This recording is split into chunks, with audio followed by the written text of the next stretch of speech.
So you may have gathered by now that I'm the sort of person that likes to film in the moment without much preparation. So here goes. I've been talking this week about narcissistic abuse, but I've been talking about how I personally have dealt with it in terms of where I feel it in my body. I'm not really going to talk about what it is and the mechanics of it, because you can actually come to therapy and we'll go through all of that. But what I'm going to talk about is when it's happened, how do you deal with it? Now, I've spent many years dealing with this type of abuse, and from a personal perspective, and actually really understanding it. And I've seen it from different perspectives. So I've seen it from the perspective as being the victim. I've seen it from the perspective of being the victim within the intergenerational and generational family system. But I've also been able to see it from being directed at someone else within their family system and their intergenerational family systemic system.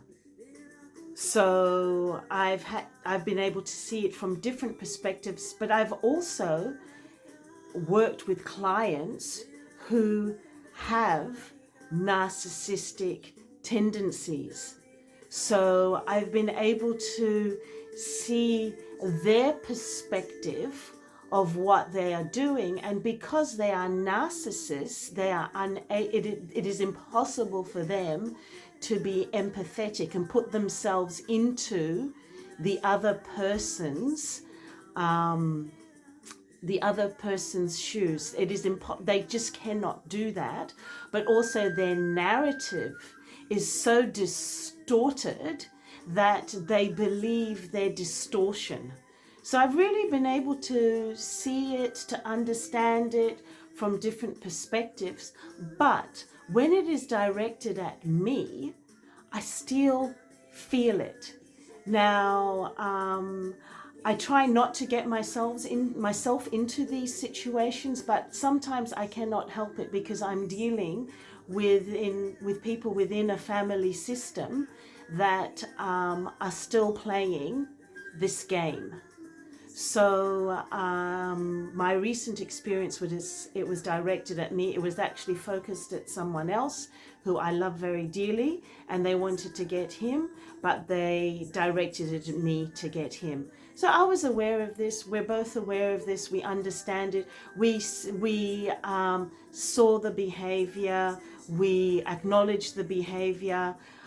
But I wanted to talk about this particular topic. If you are in that position where you still have to maintain some sort of relationship with people like this, and so I started off talking about, where do you feel it?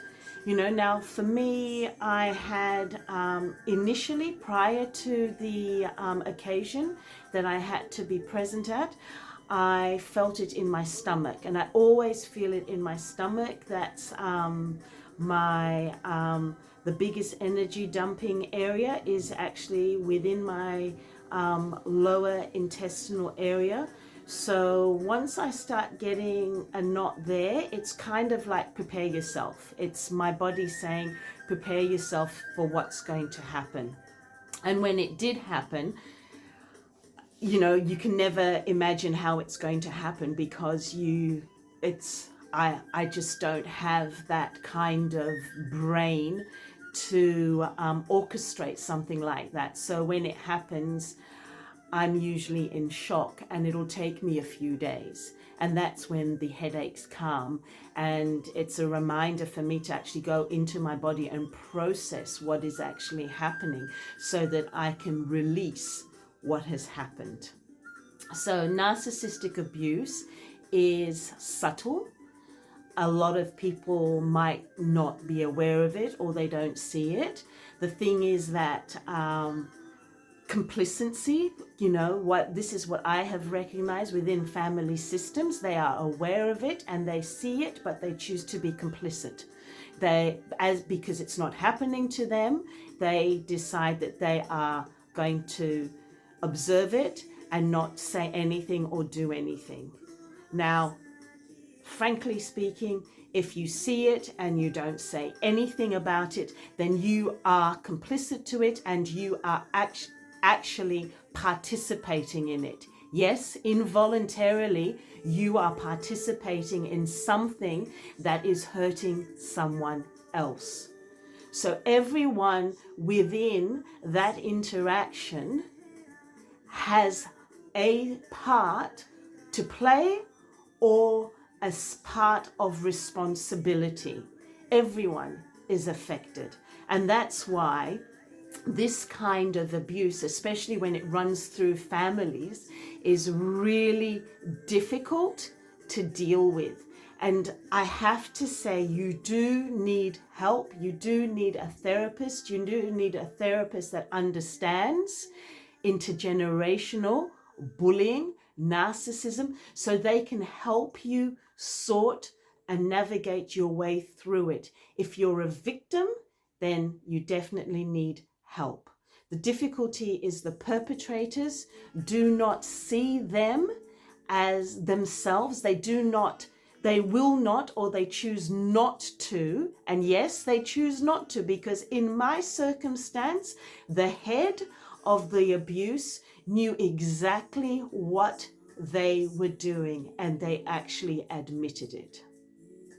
Okay, so in saying that, I'm trying to sound a little bit relaxed about it because, I'm talking to you guys, you can see this, but in reality, I'm talking to a tiny little disc and I've forgotten where I was, but I just, again, come to where do you feel it in your body?